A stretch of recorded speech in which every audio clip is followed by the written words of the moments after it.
This is Jewell Loyd. Most of you guys know me as a WNBA champion, an Olympian, college dropout, but let's add storyteller to that list. I'm bringing my amazing community, my experiences to you and everyone across the world. Welcome to the warehouse. What's going on, everybody? Welcome to the warehouse. We're back. I'm Danny. With me as a co-host, alongside actually cracking top 10, one of the greatest shooters in WNBA history. Congratulations to Jewell cracking that top 10, most three-pointers made all time. So Appreciate it. Big accomplishment. No, I appreciate it, man. It's crazy. I don't know anything about that stuff, so I didn't realize it till late after the game, maybe the next day. But yeah, no, it's pretty cool. Yeah, I mean, shooters shoot, right? You're alongside some of the greats. Hopefully we see you then climb the rankings, climb the ladder into the top 5, crack top 3, and hopefully end your career number 1. So keep doing your thing, Jewell. Keep shooting. Finally get to unwind a little bit, Jewell. I know you're on PTO. You know what I mean? You got the weekend, little refresher. Definitely. But throughout your years, what's the usual goal? If you're not playing in the All-Star game or in it, for the W as a whole or you or whoever, where are you guys usually going? What's the break like for you guys? It's too quick.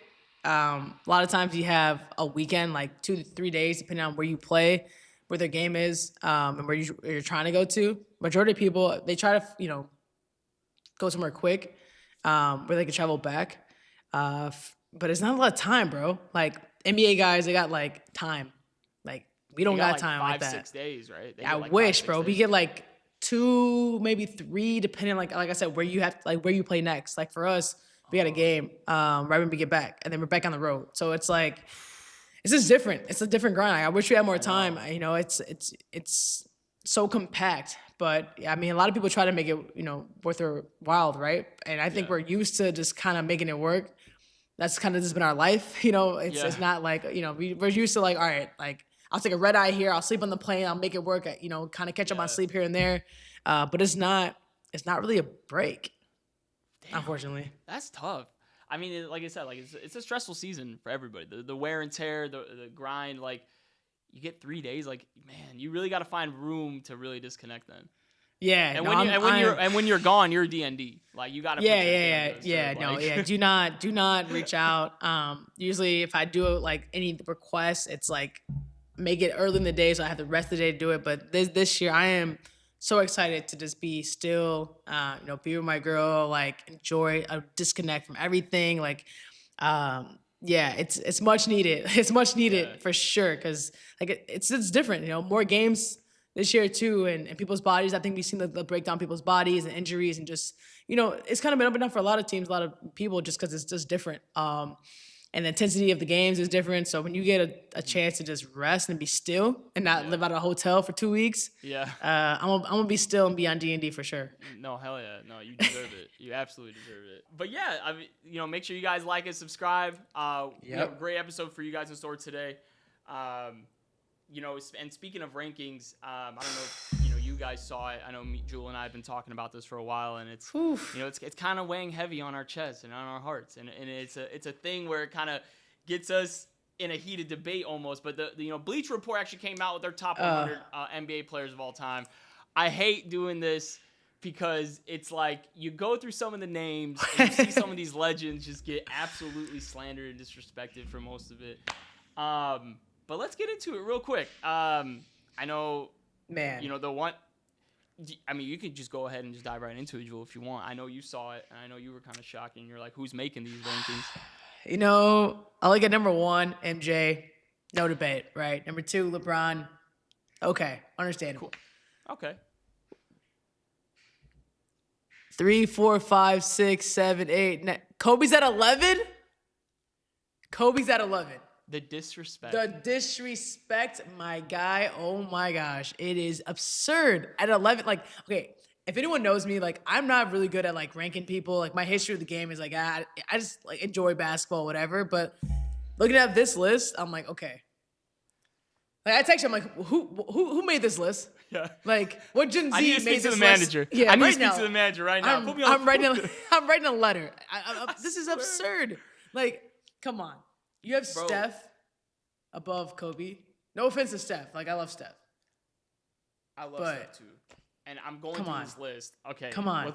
Before I really break into those guys, you got to realize, like, when you're ranking players, and especially legends like this, you got to go with the whole body of work, right? Facts. It's greatest of all time, best skills, the accomplishments, the accolades, what they've done for the game, the impact. And somebody like this man right here gets this guy right here gets disrespected like that. Unbelievable. Like a legend of the game like that. The Mamba mentality, someone who instilled that into every basketball player, inspired people like Jewell Man, to be what? great. Dude, And you're putting him at 11? Okay, I looked at this list, and I'm not kidding you. I was like, no one's going around saying, like, Oscar, like, like, no one's saying, like, okay, like, no one doing that. It's like, people across the world who, like, not even athletes are, like, yelling this man's name, throwing a freaking crumbled up piece of paper or a napkin in the garbage can. Yup. Like, still, like, years later, like, that's still, like, a thing. You telling me this guy's number 11 is... It's all right. disgusting. I mean, Like, I'm looking at delete. this list. No, dude, like, and I've seen it before with the other big networks, and they try to just underrate this man's career like he's any other shooting guard. God. It's just mind-boggling. Like, this guy's not Ray Allen, and no disrespect to Ray Allen. He's not Reggie Facts. Miller. No disrespect to Reggie Miller. He's not, and Allen Iverson, James. Like, this is Kobe Bean Bryant we're talking about. Come on, man. Can you name me 10 players that are actually better at basketball than Kobe Bryant? I mean, if I look at this list, Yeah, apparently. there's but- 10. Apparently there's 10, but- but like also don't like no way, but like people would even like real hoopers wouldn't even say that they're better. Like, no. Have you ever talked to him about this kind of stuff? We never really talked about like rankings or I mean, Kobe didn't give two shits honestly No, about of it, course, but of course. he knew the thing that always got him like. I don't know. He's always motivated, so I don't know what to say, like, oh, the thing that motivated Kobe. But it was just, like, the respect. Like, look what I've done. Like, look what I'm doing. Like, respect it. Like, you don't necessarily have to always agree with it. You don't have to cheer for me all the time, but you got to respect what I'm doing. Because no one's doing what I'm doing. No one's waking up every morning at 4:30, doing a full workout before my workout. Like, no one's doing, like, consistently. You might have spurts of doing those things, but, like, no one's feels comfortable shooting over 4 people every night. Like, no one is trying to go and do something that they haven't done. It's just different. And knowing that, like, he still had so much respect for Michael, right? Mm-hmm. And he would never be like, oh, not give credit where credit's due. Of course. Like, he was Of course. like, he's a straight shooter. He's going to tell you what it is and be honest about it. But he's never going to be like, yeah, like, I didn't learn what I did or I didn't study who I studied to be who I am. You know what I mean? Like, he was just like, no, like, but the disrespect for this guy is crazy. Like, it just doesn't make sense. Here's the thing. And then I'm looking at this too, and I'm looking at these are all great players, right? Oh, like of course. Even if you look at the guys who played in the 50s, 60s, 70s, like the Wilts and the Bill Russells, they did a lot for their era. But would I put them in my top 10? No, to be honest. I feel like the game has evolved so much where their competition wasn't as high and as level as it was when Magic and Bird were playing, for example, right? So like I'm looking at this list, like Steph, okay, Bird, Duncan, like Shaq's better than Kobe now? Yeah. Like the guy, okay, No. Magic, He's there, but he's not better than Kobe. yeah, no, and Magic, okay, you could say, okay, then in this logic, if Magic is better than Kobe, or if Steph's better than Kobe, that means you're probably saying Steph is probably better than Magic Johnson. And a lot of people would say they argue that, and I would say, man, he has a case in point to the end of his career to maybe be better, but I just feel like these lists that come out, and I'm looking at the notables, like you got ranked number 60 was like Carmelo, T-Mac at 59, what? Okay. Yeah. Luka 57, he's still playing. Paul Pierce at 49. Yeah. AI at 36, Giannis at 24, Wade at 23. It just, like, I don't even It's know just weird. how they're kind of ranking it. And I see their, like, little snippets, like, oh, this guy did this guy did this. But, like, for someone not to have Kobe in their top 5, and this is just me talking as a basketball fan, It's wild. either you don't watch ball, you don't know ball, or you're just a pure hater. I don't know what else to say. Yeah, no, Because you it's can't really. like, do you even think? like, no, literally, even at this point too, it's like, just give him like a sympathy vote. It's like, damn, like, bro, like, it's like, that would be higher than 11. You know, it's like, guy, look at everything that happened. Like, you got to give him a little bit higher than 11, even if you don't like him at all. 11, come bro. on, like that's like It's just disrespectful. No, it is. I'm just like that's I don't know. It's okay. Name your list because I want people to see the difference. For a disclaimer. Yes. My personal list, it would go Mike and Kobe and everybody else. I don't care. That's just me. That's just me. Like, we grew up in Chicago watching Space Jam, bro. Like, you know what I mean? Like, Mike's never going to be, right? Yeah. Mike's never going to be number 2 to us. I don't know. Maybe I don't know. Maybe I'm tripping. But my top 10, honestly, I got Mike, LeBron, Kareem, Kobe, Magic. And I had to tweak the Magic Bird thing because it's almost interchangeable, but Magic Bird. Fair. Then I got this. Then it becomes kind of messy in a way because Shaq, Duncan, Curry at 9. I got Curry cracking top 10. And then Hakeem Olajuwon at 10. Okay. Can you interchange some people maybe from the 11 to 13 range? Depends if you're like a basketball historian. Do you really want to watch Bill Russell highlights? I don't know. No disrespect to the guy. The guy was a legend, but I'm not trying to watch him dunk over guys who are like 5'6", bro. Like, I'm not trying to do that. Yeah. Am I discrediting the game, Jewell? Maybe, but at the same time, it's like, I mean, you did what you did at that time, right? Yes. Like, you can't. That is what it is, but it's not the most enjoyable basketball to watch. Heard. Period. Yeah. That's fine. Point blank. Period. Okay. Yeah. There you go. There it is. But yeah, Mike, LeBron, Kareem, Kobe, Magic, Bird, Shaq, Duncan, Curry, Hakeem. Top 10. Outside the top 10, honorable mentions. You got KD. Yeah. I was thinking Dirk, KG, in like the 13 to 16 range. I even got Jokic maybe cracking top 15. But that, again, he's still playing, so we don't know. So crazy enough, I had this debate the other day. I wasn't really in it. I usually just egg it on, to be honest with you. But the guys are saying that, like, who are you taking? KG or AD? Like, for real? And who's the most skilled? Between those two? Yes. Kevin Garnett. See, this is why we get along. I said the same thing. I said KG's is a different breed, his skill level. I mean, and they were like, this one guy was like, no, AD's way better. He has this. I'm like, listen, I like from Chicago. I think AD's great. If he's not injured, like, he's great. Like, his motor sometimes, like, everyone questions his motor. That's always been the topic. But Garnett, like, really KG, like, we're really gonna discredit this guy, like what he did with the Timberwolves and like how he won. I mean, he won a ring with the Celtics, fine, but he was Defensive Player of the Year that year. AD's never won a DPOY. Bro, he was 18 in the league, like, just standing on people. business, bro. Like, what? Like, this guy was different. God. Like, the sound clips of KG alone puts him above a lot of people, right? Like, it's just his intensity, unreal. His skills where he can just go one-on-one against anybody, his face-up game, back to the basket. You know what's crazy about his game, though, Jewell? I love seeing the comments from, like, modern NBA or, like, the kids nowadays. Like, if he just took a step back, he should have threes. Okay, so he took 19-footers his whole career, but shit, he was hitting them. Right, he's efficient. He didn't miss. Like, you guard him, you stop him. Yeah. Like, no, hey, a bucket's a bucket. Like, that's what you're mastering. That's what you mastered, then that's what you do. Like, it was like you almost knew every time he caught the ball. It was like, yep, bucket. He's gonna give you a little shimmy, a little jab, maybe a spin move off the backboard, like, bucket. Like, weak side dunking on someone because you didn't box him out. God. Come on, like, dude. And he was doing things. Man. He was playing like point forward, basically. Facts. For the Timberwolves teams, right? He was creating for them. He won MVP, just like straight up dominating on all facets of the game.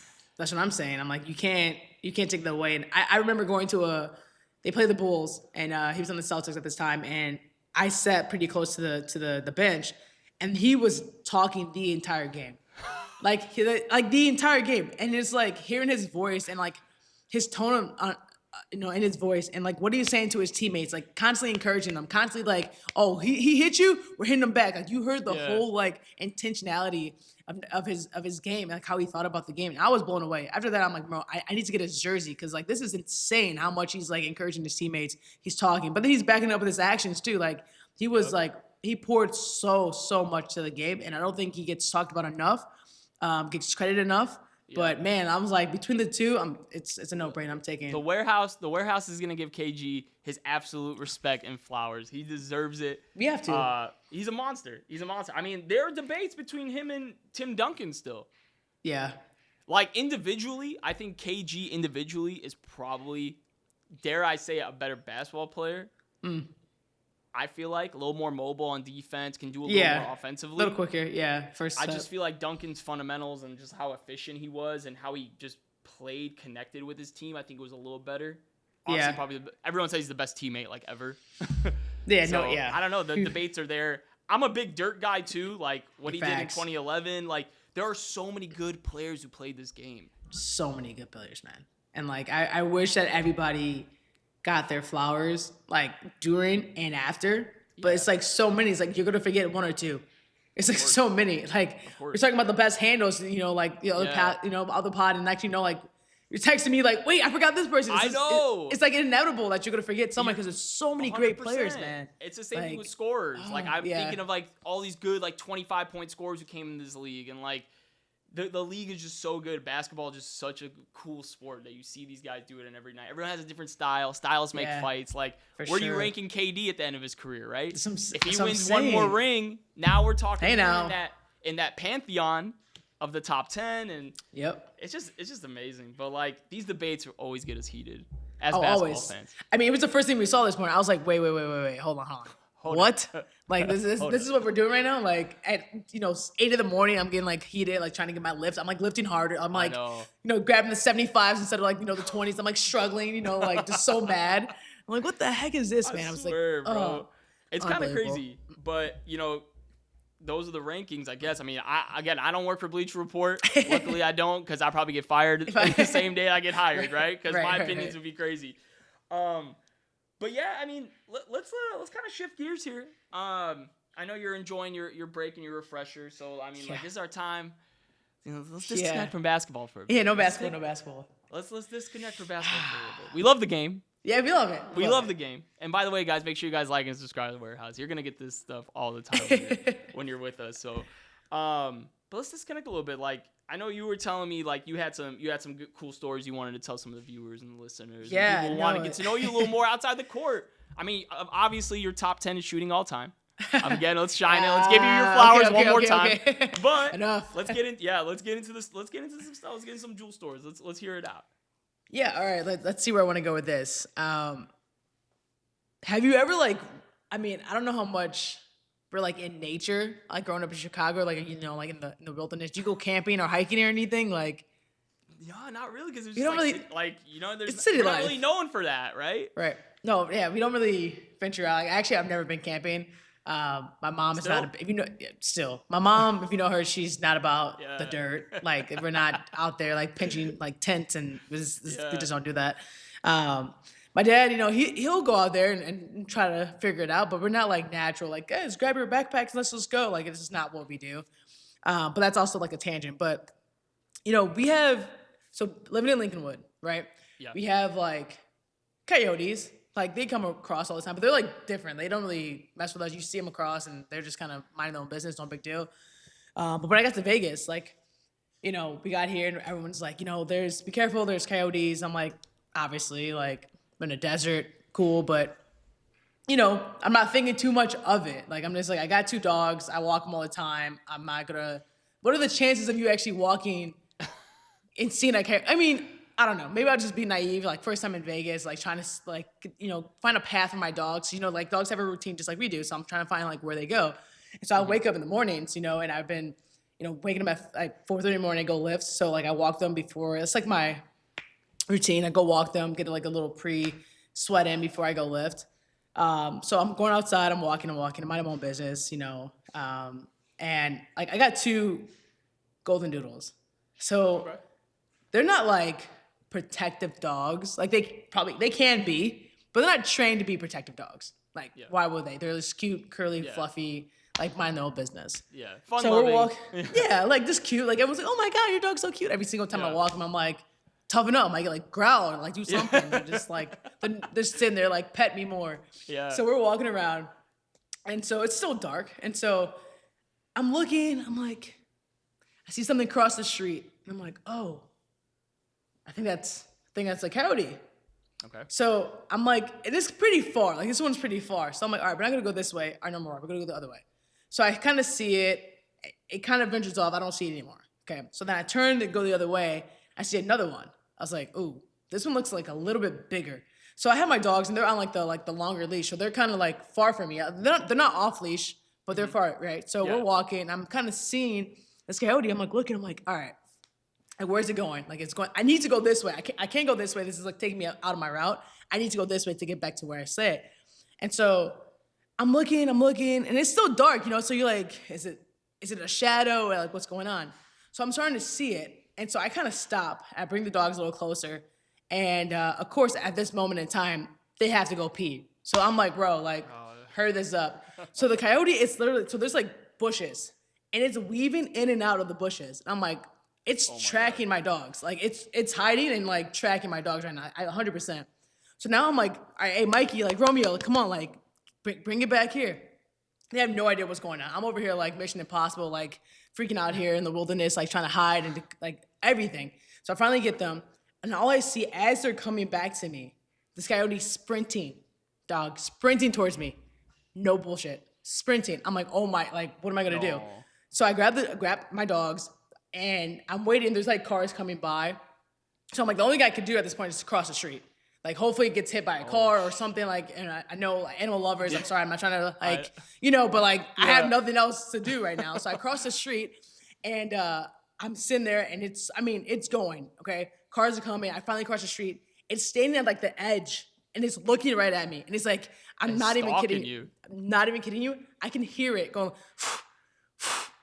I'm like, and my dogs over here are just like smelling the freaking grass, like, but there's no grass, smelling the dirt. Like, there's like no understanding of what's going on right now. I'm looking at this coyote like eye to eye, just me and him or her, whatever the heck it is.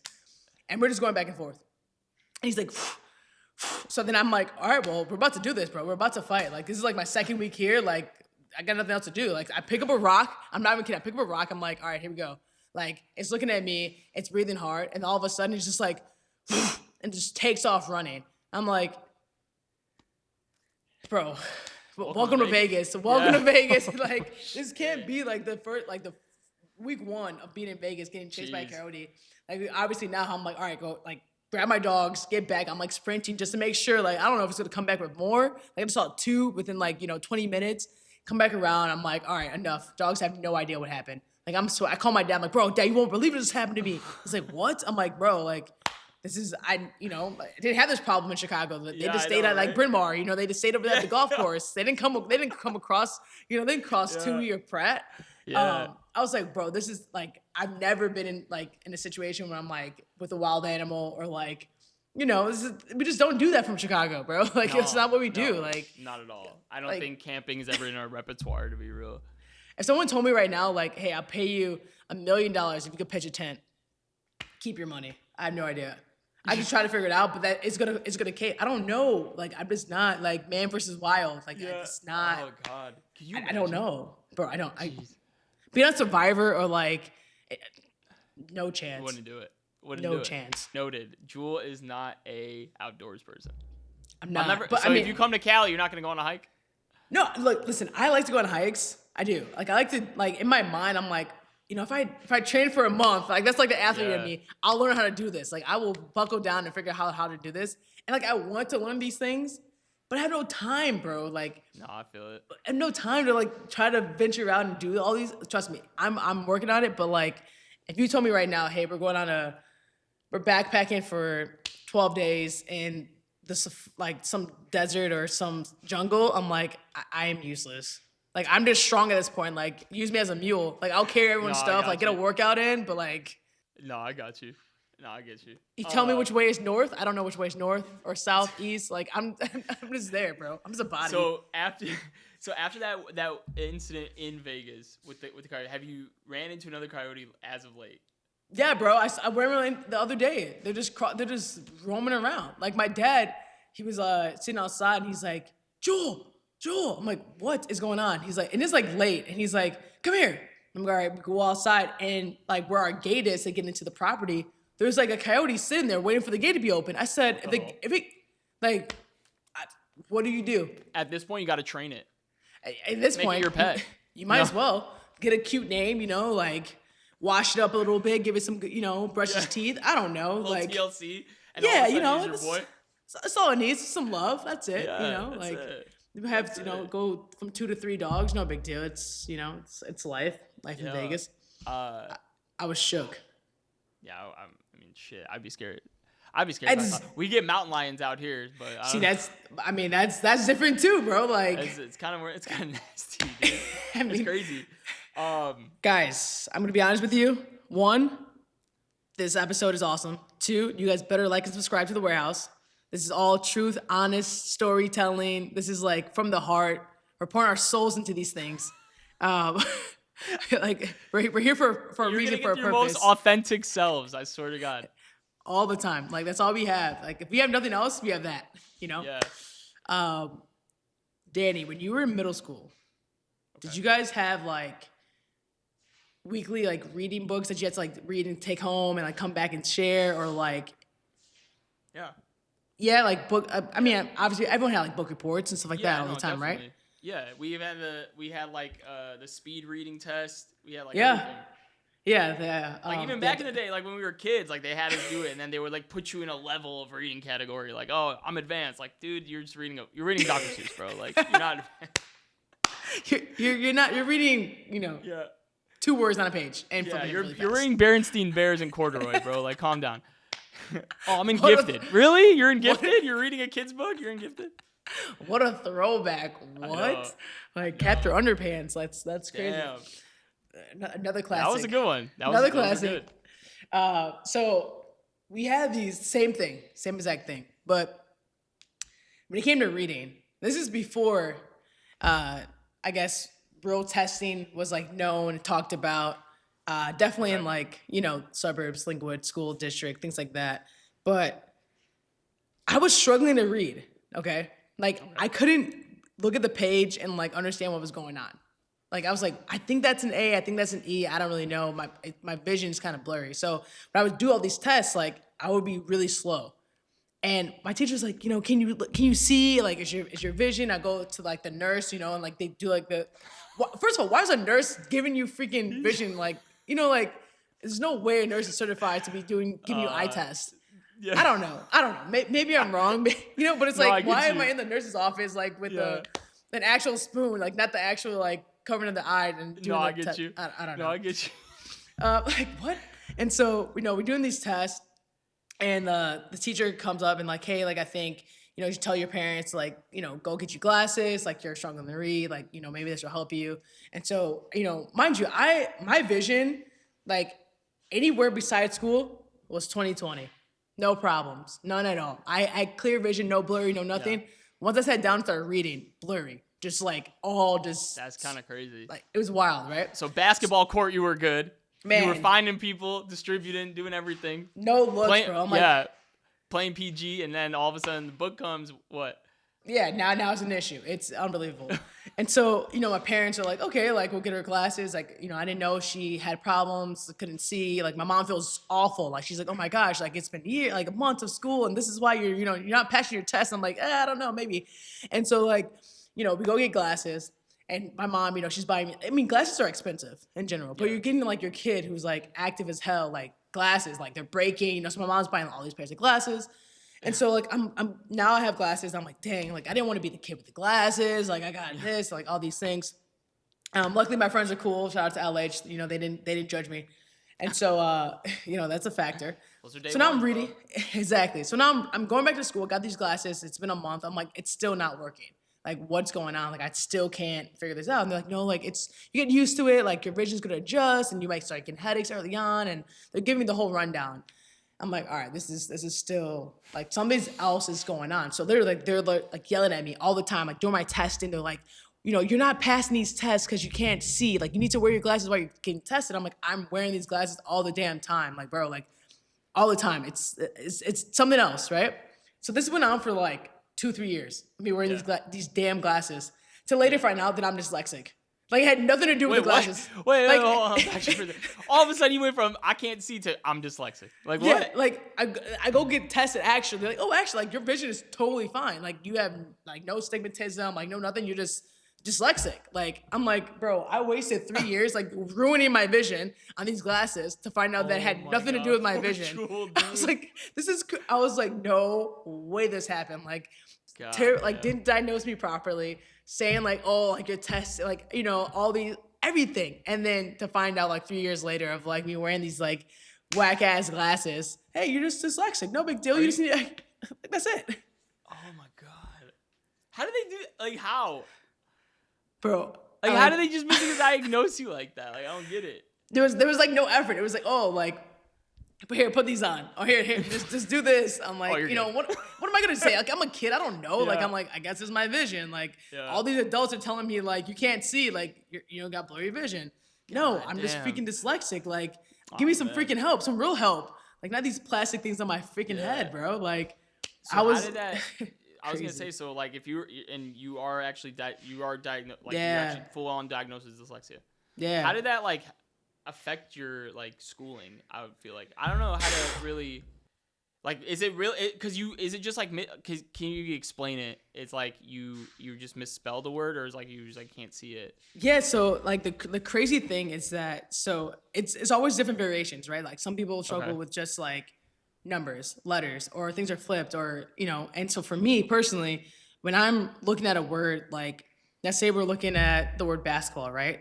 Like sometimes the A's will be flipped, the B's will be flipped. Like the T, like the lines would just look like little like switched around. Sometimes they're backwards. Like it's just sometimes it's just like that. And so anytime that I was either learning how to read or like learn how to spell, the best thing that helped me was my mom, because I would ask her to read to me and I would have the book and she would read to me. Basically like an audiobook before like audiobooks were like, and it's like I learned how to spell because I just remembered how, basketball was spelled and what it sounded like. And that's how I learned how to spell. Not necessarily that I knew like actually how to write it, but she kept saying basketball 50 times. I'm like, oh, okay, then that's basketball. So then when I go to look at it myself, I'm like, oh, okay, like I know that, it looks like the same word. So I think that's what it is. So a lot of times, like, which is really cool, is like my comprehension skills and my memory are really, really high. So when they did the testing, like that was like unbelievable. Yeah. And then obviously the spelling and everything else was like really low.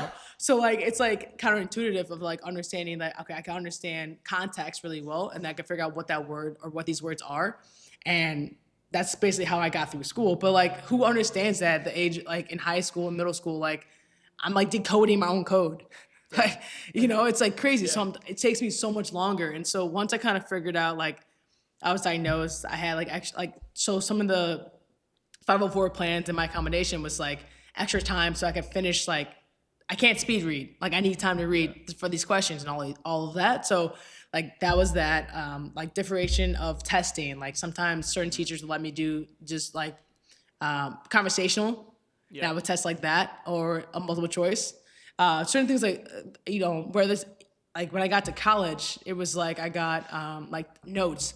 So then I could, because trying to hear information and write at the same time threw me off. I can't do both. Yeah. It's one or the other. So like finding different ways to learn, but man, it's like tough. Like that is tough. You're literally, I was like decoding. It was crazy. Yeah.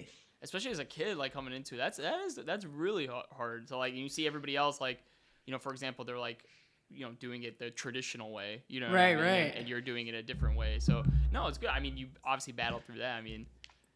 Back against the wall, Jewell. You always make it out. Don't worry. Yeah, you gotta find a way. That's like the biggest thing. Like you just gotta find a way. And my way is like so different, and it's cool because like it's just how I am. Like I'm not gonna judge you how you learn or whatever. It's kind of like someone's shot. Like hey, I don't know how Yogi shoots like this and that shit goes in. I ain't gonna change it, but it works for him, and he don't miss. It's like it just works. Yeah. Like sometimes you just let it be, and they perfected that, and they perfect it. But yeah, school was great, ups and downs, but when you're trying to like learn how to do the basics of reading and writing, and that's like everything, it's definitely tough. And it doesn't go away. Like it's still a struggle daily. I just got better at it as I got older, So you just kind of like figure it out. Yeah, especially in grade school and stuff. Did you have like a favorite? I mean, obviously you're like, you battled through and you progressed to the reading, but did you have like a favorite subject in school? Honestly, my favorite subject was math, which is crazy. Because I don't know, I would think there would be like science too. Because I just loved, like, I love chemistry. Okay. I was really good at chemistry, but I was really good in math. Which is funny because I'm not like the numbers person now. Like Jared's like the math guy. Like, yeah. I'm just like, I don't know, I'm like other side. But yeah, man, like algebra, no problem. Like calc, no problem. Like geometry, I was like, that was like my favorite, which is nuts. But it was like a lot of like, I don't know, my brain just got it. So you're good with numbers. Apparently. You were good. Well, now you're saying that Jared hands it, but yeah. So you were good with numbers. Yeah. No, I definitely was good at numbers. And I probably credit that to what we did in 6th grade. And I think more schools should do. I don't know if they do. I don't know if it's just like a Lincolnwood thing or what, but we had this whole, like, I think it was for the whole year. It was called like Salskyville and like Economy something. And the whole 6th grade was a part of this, all the students and the teachers. And we basically had a whole economy. So we were assigned jobs, which we had to like legit like apply for. We had like literally everything in the real world we had in 6th grade. And the goal was to, one, help us understand how to like pay bills, taxes, and like what it's like to basically be an adult. But then see at the end of the year who had the most money, like who understood how to like, be successful. Mm-hmm. Every time we got to school, it was like, if you were late to class, pay a fine. You had to pay rent for your desk, which was like absurd. Like I didn't want to be, no kids want to be in school, but now I got to pay rent. So you pay rent for that. You had to do certain jobs throughout the day, whether it was like, you could be a teller and you worked like after school for like a couple, an hour or whatever, and you did something, someone was like the board eraser. So everyone had jobs. Everyone had to work. It wasn't like, oh, I don't want to work. Everyone was included in this. And it was really cool to see like people started to like hustle on the side. Like, hey, I'll sell you a pencil for like this. Or like, I got like fruit snacks. Like people started bringing like real shit into like the school to be like, hey, I got chips. I got this. It was like, oh, so then it started changing, started morphing. It wasn't just like the strategic, like, how the teachers had it, like, oh, like if you want to cut the line for, for lunch, you pay an extra. Like people were like really like getting creative. Yes. And, you learn a lot just about, obviously how to handle your money. Like you had to learn the whole banking system and what that meant and how to like just have a budget. Right? Like people blew through their money. People didn't show up for work, got fired, had to find another job. It's like all these, like everything. And I don't know if this is like good or bad, but I really don't. The 3 people that ended up winning at the end were the criminals. Why were they the criminals? They stole, they hustled, it was like, it wasn't what the teachers wanted it to be. It's like the people who did the right thing, it's like the one kid who's like, I showed up to work every day, like I did my best, like I did extra work, I do this. He like dead ass last. He got bamboozled. Bro, he's like left with like only like $100 at the end of the year. Like when I tell you the top 3 were people that were just like going through people's lockers, like, I mean, just, and so they were trying to like, the teachers are pissed because they're like, how am I going to explain to these kids, like, you work hard for your money and you're going to succeed in life. And then you have the people like, they're taking pictures with like the fake money, like bundled up in rubber bands. Like they just like millions of dollars. And we're all just like, so we did all this for nothing. Dude. And I'm like, is that kind of like how the real world works? Like, these people get ahead by doing something? I'm not saying go be a criminal. I'm not saying be shiesty, be shady, like none of that.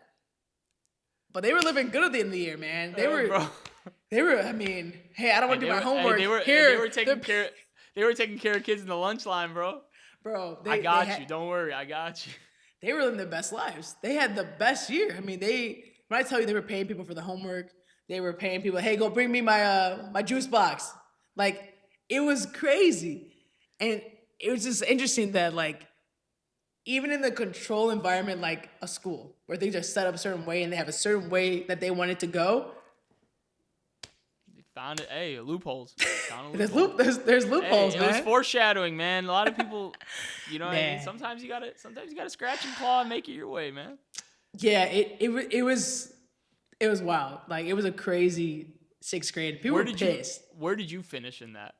Bro, I was in the middle. Yeah. Because I was like, I'm going to ride it out. But the thing is, you got to be friends with the people. You got to have friends in your circle. So I was living they made sure that I was good. You know, if you're good to people, then they're good to you, So See, I was living. You were playing 4D. You were playing 4D chess, bro. Let me just get into their circle without doing their work. Let me be a soft investor on the side with and then we'll figure out what happens. But you guys got it, and that was the good thing. I knew in the long run, my relationship with people lasts long. It's all about the relationship, man. Yeah, like it is. You sit down with the 5 families. You gotta talk. Yeah, it's not about what you know. It's about who you know. Who you know. Remember that. Exactly. And who you know in the warehouse, me and Danny. Yeah, so like and subscribe, exactly. man. Like and subscribe, come through. baby. That's what we do around here. Make things happen. Jewell, enjoy the break. We can't wait to see you back on the court, killing it. Make sure you guys like and subscribe. Warehouse. Yeah.